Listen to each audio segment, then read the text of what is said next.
Hi, everybody. Thanks so much for joining us today on Little Italy of Los Angeles podcast. Excited today to have with us Giada Valenti. Thanks so much for joining us, Giada. My pleasure, Deborah. Hello, everybody. Hello. So I love to say you're one of my favorites. You are an award-winning Venetian vocalist, born in Venice, and at the moment calling me from Vegas. So Yes. how exciting! Yeah, how exciting to have you. And we were just talking about that you're actually going to be serenading some people for Valentine's Day. What a cool thing to do! People actually hire you to do that, don't they?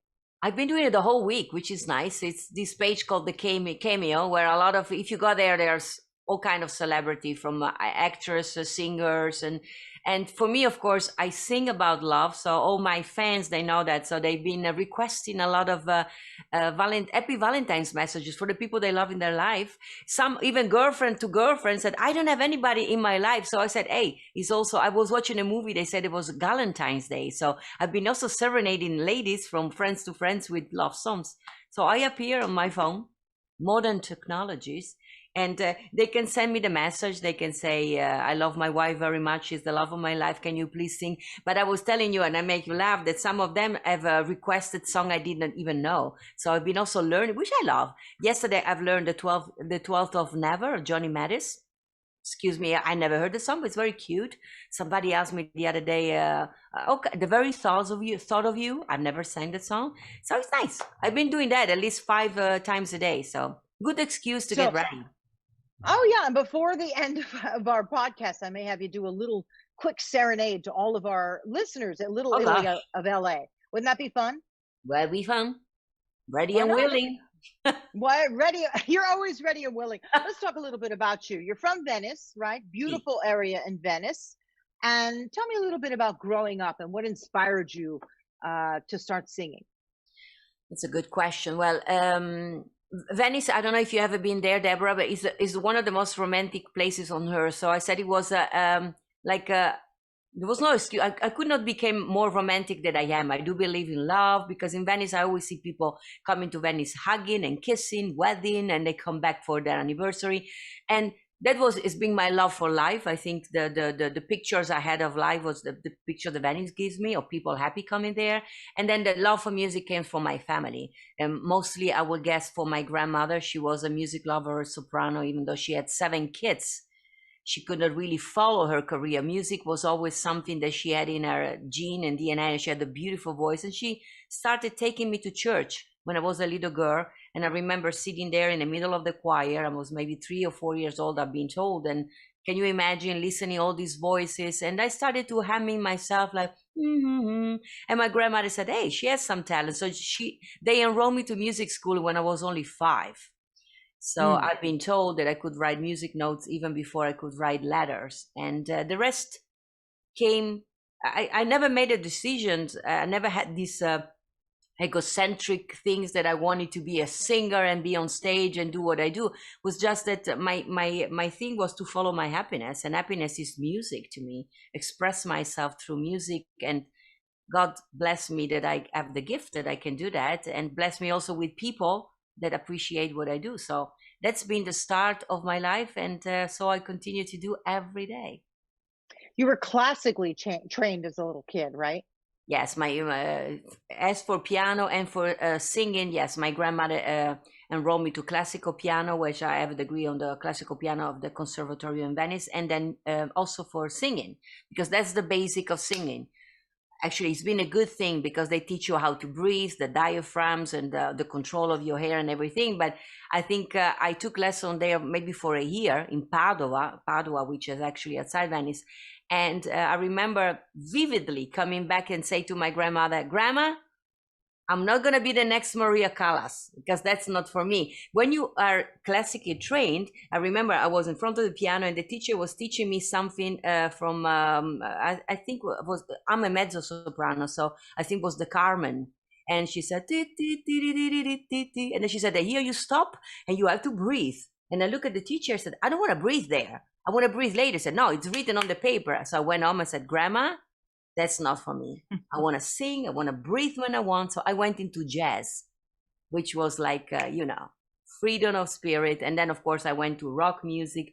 But it's nice that thanks to my grandmother, the basic of my singing came from the classical music. So I know exactly when I have a bad day that I cannot sing, because you have those days that your vocal cords are either tired. I know how to relax them. I know that there are certain exercises that you can do to get your vocal cords in a quiet and normal place, which most of the time, Deborah, is something that me and you, we cannot do. Most of the time will be not speaking. And I love to talk, so. Do you really? Is that right? Yeah. It's beautiful. So when did you start performing throughout Europe? When were you discovered? And what was that like? A little girl. We have in Italy something that I don't know if you guys have in the United States. I don't think so.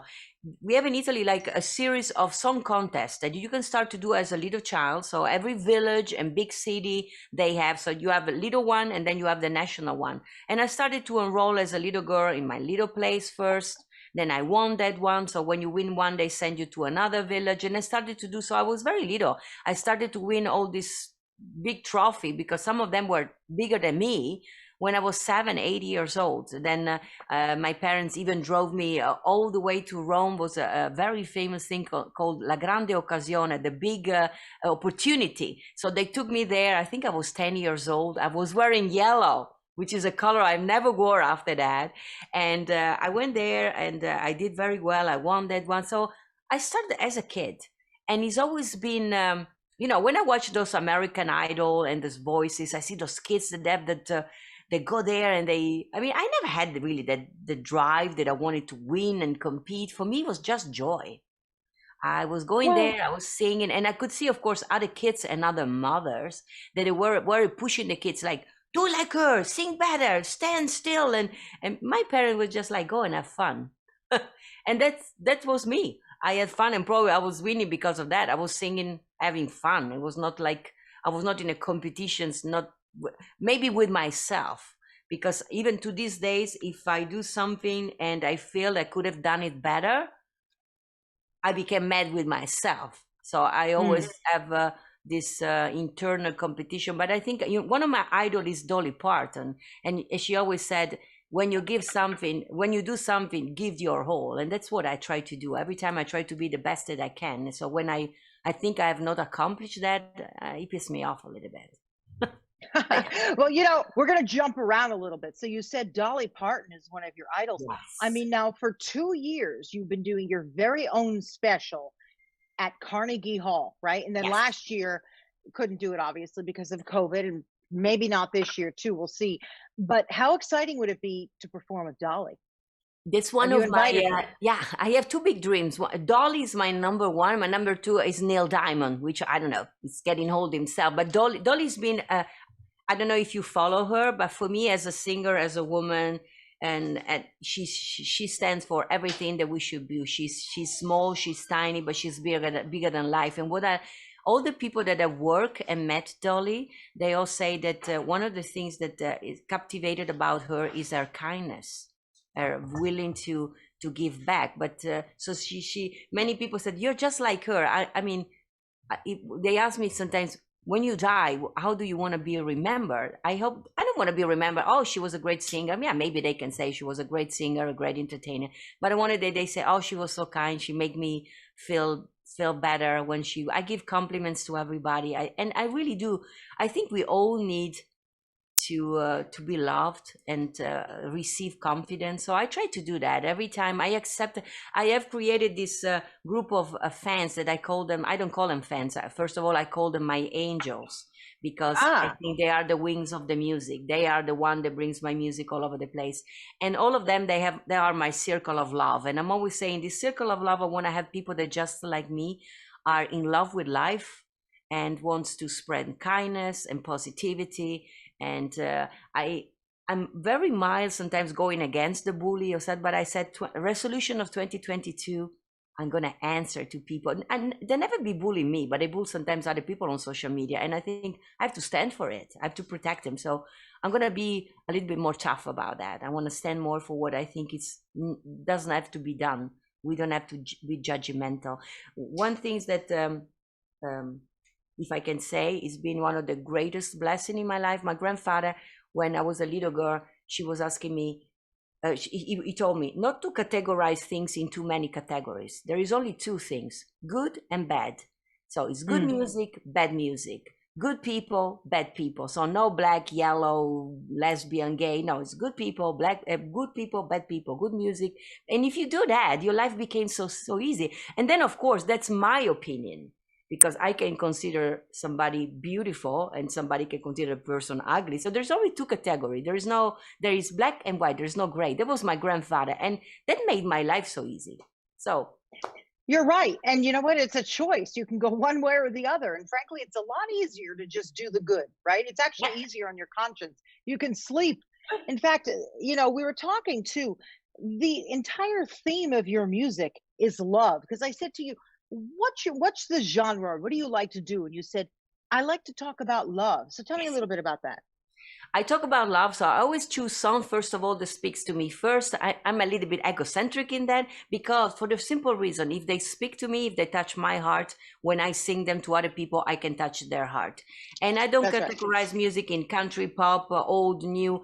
A good song is a good song. The song can be written 100 years ago, of yesterday, or of tomorrow. If it's a good song, if the lyrics are good, if the melody, it's nice to sing and makes you feel well when you sing it, it's a good song. So but the theme, and it's not something that I've chosen. It looks like every time I'm attracted to love songs, and sometimes are heartbroken love song, because there are many songs that are so sad, and sometimes I never even had the broken heart as some songs that I'm singing, but when I sing them, I can picture myself losing the loves of my life, and I can feel that sadness. They always say you feel like you're gonna die when love dies, and it happens to me a couple of times in my life. But right?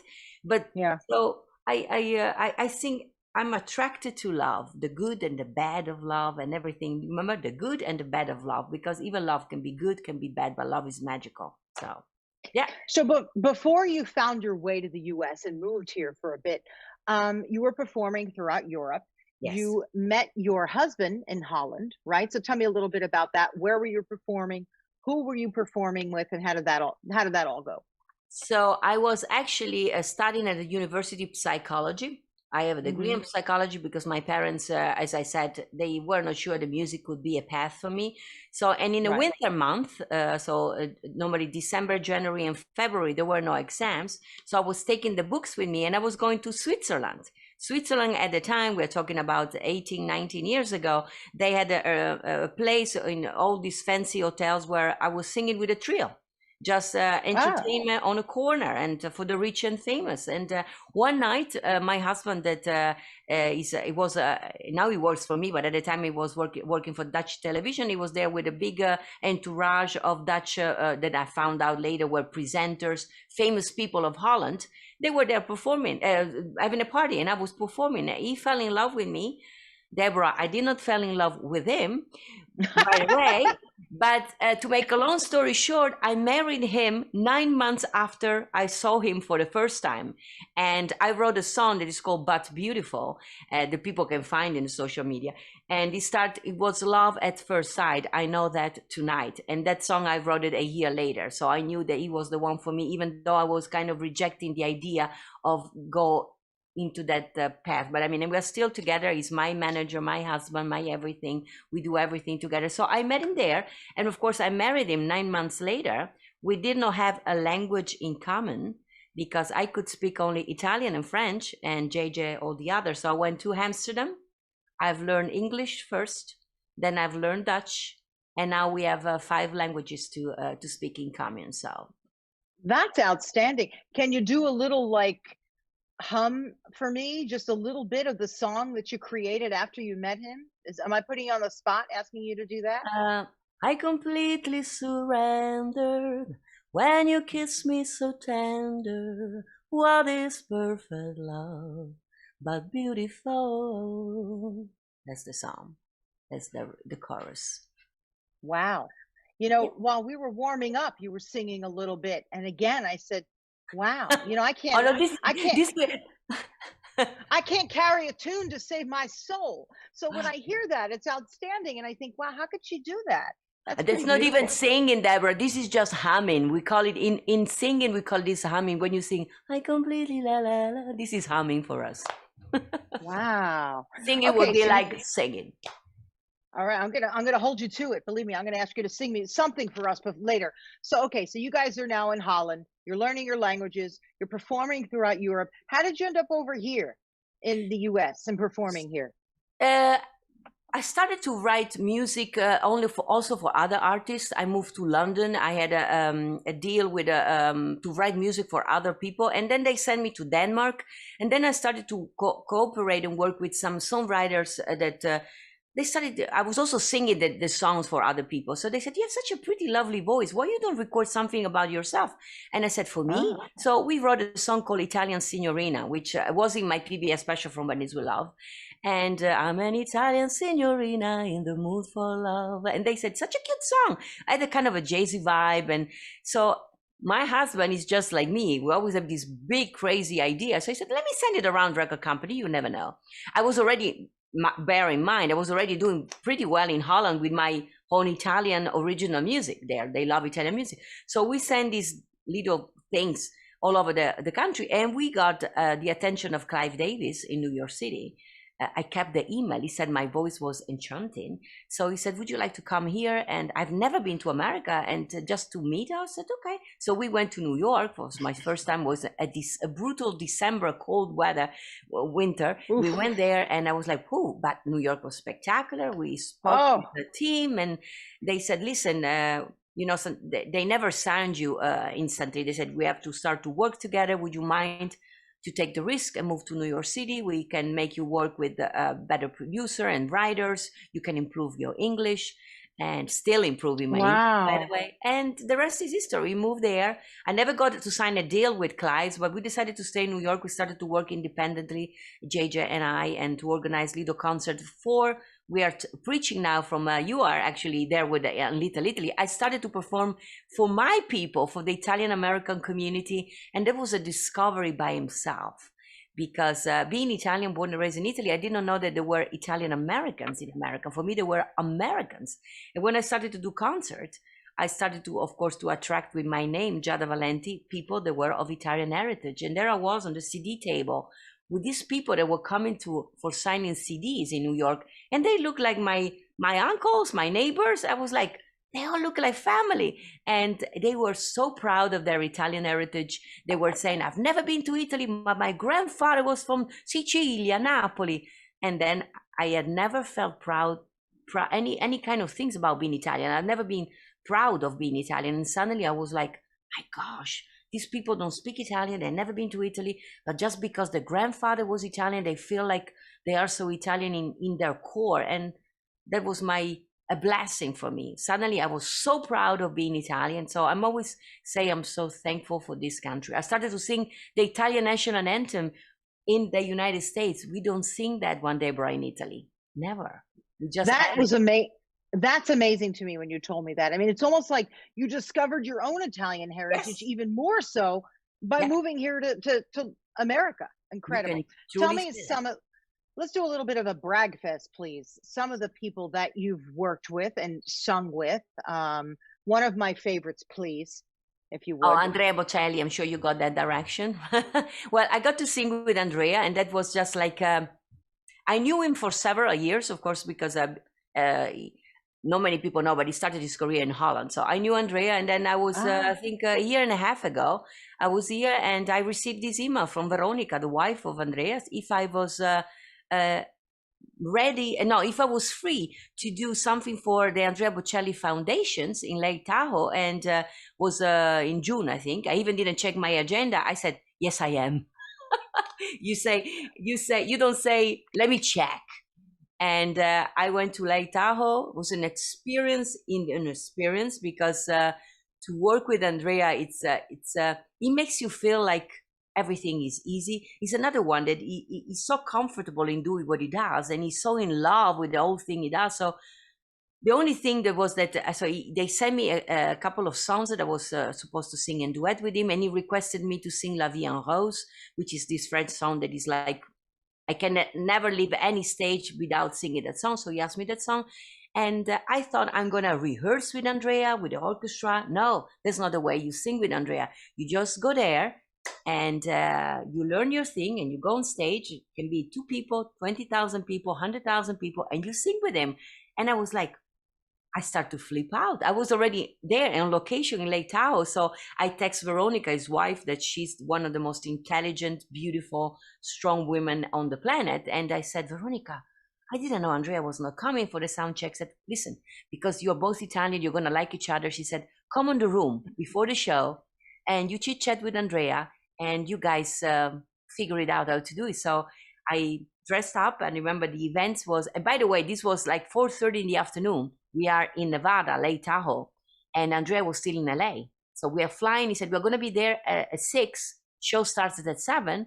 But at 6:15, you can come to the room and chit chat with Andrea. You guys go through the song with the piano.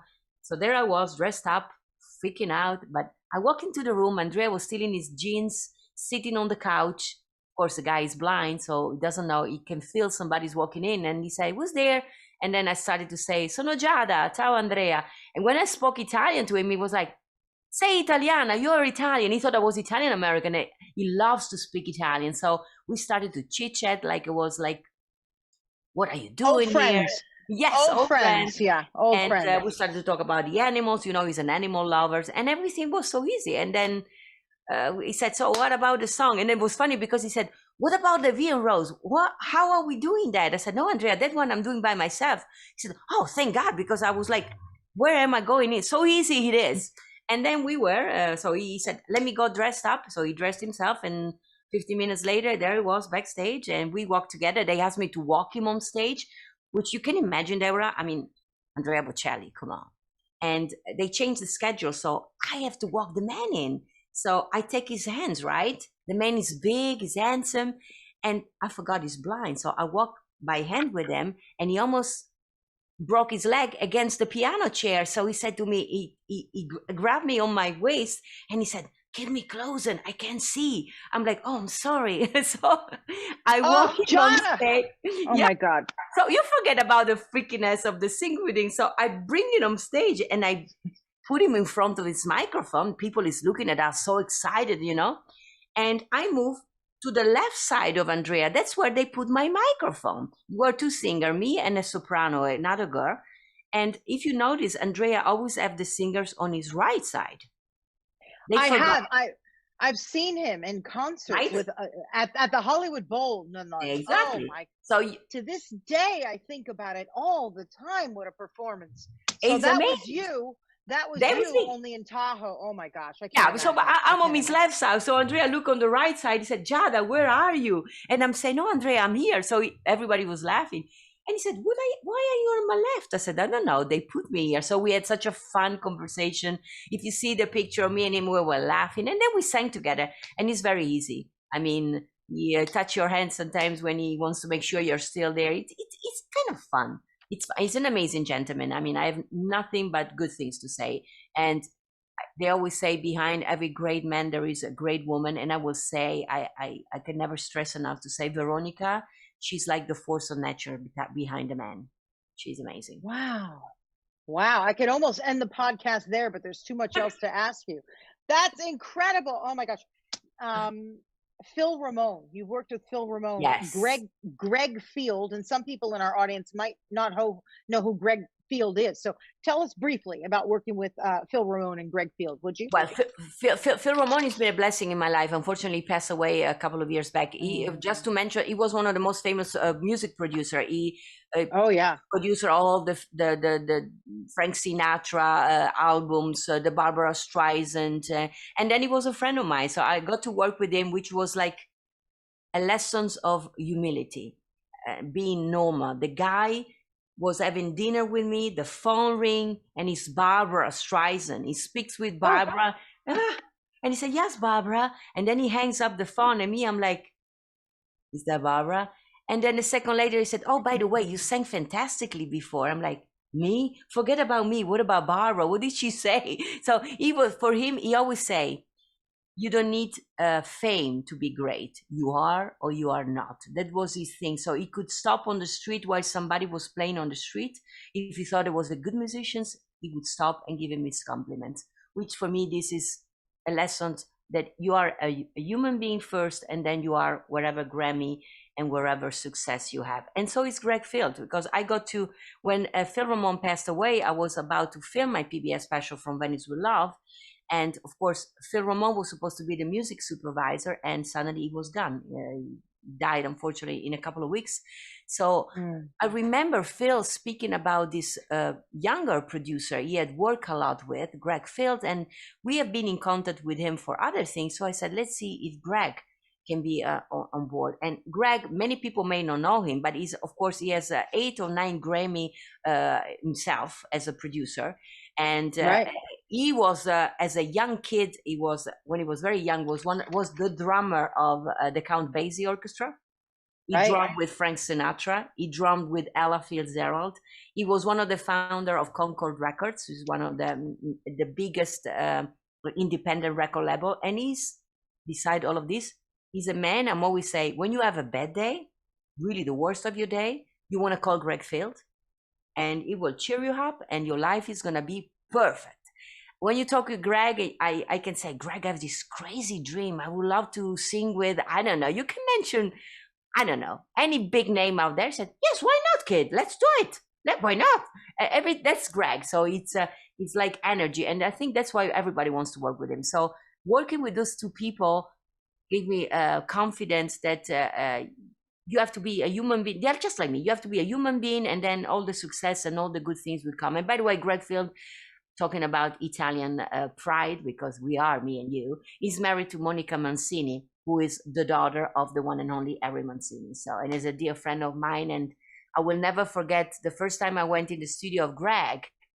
There is a grand piano. And you know me, I'm Italian, touchy, touchy, touchy. So I touched the piano. And he said, oh, that's Henry Mancini piano. I'm like, what? And then he said, yeah, you see the music on the piano. There was the music charts written by pen by Harry Mancini of Moon River. Moon River, wide open and mild. And then Greg said, look, that's the Grammy. And then the Oscar he won. And he gave me the Grammy and the Oscar. And I'm like, oh my gosh. You just seem to land in these places, but you belong there. That's the thing. You belong there. You land exactly where you belong. Tell us briefly about your PBS special. Oh, that was a dream that I had. I mean, when I came to the United States compared to Venice, Italy, of Italy himself, in matter of fact, is such a huge country. So where do I start? And we were friends with some people that had music special on PBS. So we started to see, Andrea was there, of course, another guy that we know very well, a violin player called Andrea Yu was there. So we were talking to their management. We said, one of the things that you can do, you can film a music special and have it for PBS. So with JJ, we started to make some research. We took a lot of, you have to be prepared. So we didn't know how it works, for instance, to find money to have these big projects. So we were living in New York City at the time. We went to all these off-Broadway kind of seminars to learn how to deal with investors, how to write business plans. And so I learned technically everything there was the music scene and the making of things. And then it took me 5 years. I had a little break because at a certain point I almost died. I was very sick, but so I took a break of 6 months. But then when I was out of that, suddenly I've learned everything, and I started to send business plans, to have meeting with people. I was talking like I knew everything, and actually I knew everything, how to recoup the money. And then before you knew, in 2015, there we were in a theater. We built Venice on a stage. People can go on my YouTube, they can see, and I filmed it from Venice With Love. I had it on my hands, and still I had no PBS deal whatsoever. But I knew sometimes, what is first, the chicken or the egg? Nobody has the answer. So I said, okay, I cannot have the chicken, let me make the egg. So I made the egg, and I had the egg. I had my PBS special. I went to a convention of PBS. I showed to the guy that was the decision maker, let's say, unpolished, unfinished, just the rough idea of what it was. He liked it, and he said, we're going to make it a national project, and the rest is history. And then incredible. Yeah. So it was just a dream, one of those crazy big dream. And before I knew it, it didn't give me success and fame like I would have hoped in my dream, because America is such a big country, but I was able to, first of all, to tour around the United States, and where I have fans, those angels, they're really amazing people that to these days, when I appear just like you on my Giada Live on the social media, they are there. They love my music. Right. They tell me when I'm not there with them, they have my music in their house. They put the PBS special on DVD and they hear me sing all those songs over and over again. It's just magical. And my PBS special has been to places I've never been. It's been to Hawaii. I've never been to Hawaii. So I have some angels in Hawaii. I've never been there. So it's nice. It's. I know you want to work with Dolly. I'm sure you'd love to work with Gaga. Well, we want to reach out to her. Actually, Gaga, yeah. I want to reach out to her and get her on our podcast. She loves to talk about her Italian heritage. She's another one born here, but why not?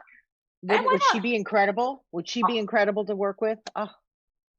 Gaga, actually, Gaga, without even knowing each other, I lived in New York for 10 years, and I was singing every year on October the Columbus Day Parade for NBC on the red carpet. And actually, I think the first year I was there was first year in the United States. Lady Gaga was there, but she had still the brown, dark hair, and she was called Germanotta. And I didn't know. So I even didn't cross paths with her. A couple of months later, I was invited, it was in 2006. I'm invited to do a little event at the cutting room in New York City.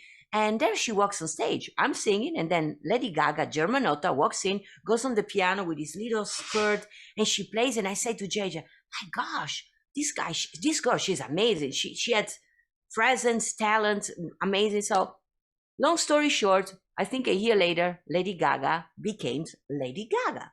I mean, I remember having seen her at the cutting room that night and thinking, stupid of me. I should have gone and say how great she was. I didn't even do it. And I received an email from the fan club of Lady Gaga.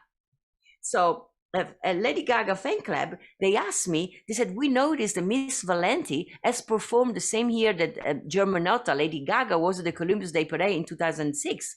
Do you happen to have the video? I'm like, Lady Gaga was on the red carpet with me?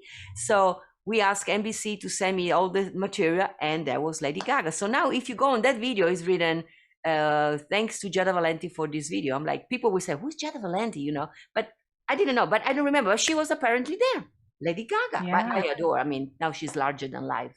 And she's Italian. Of course. So what are you working on currently before I let you go? And I am going to have you sing a little something. Having something.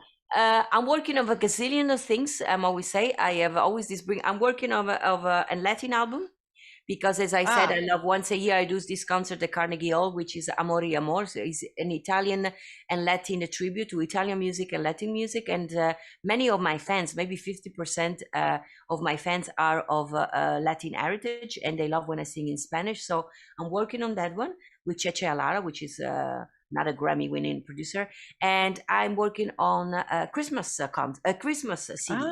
I love the holidays. Every year I do Love Under the Christmas Tree concert. I did it also this year virtually, and I want to work on that one. And every Sunday, for people that love, if I'm allowed to say, I do the Love Song Sundays on my Patreon page. So every Sunday, since this madness started, I sing for an hour, all kind of songs they can request.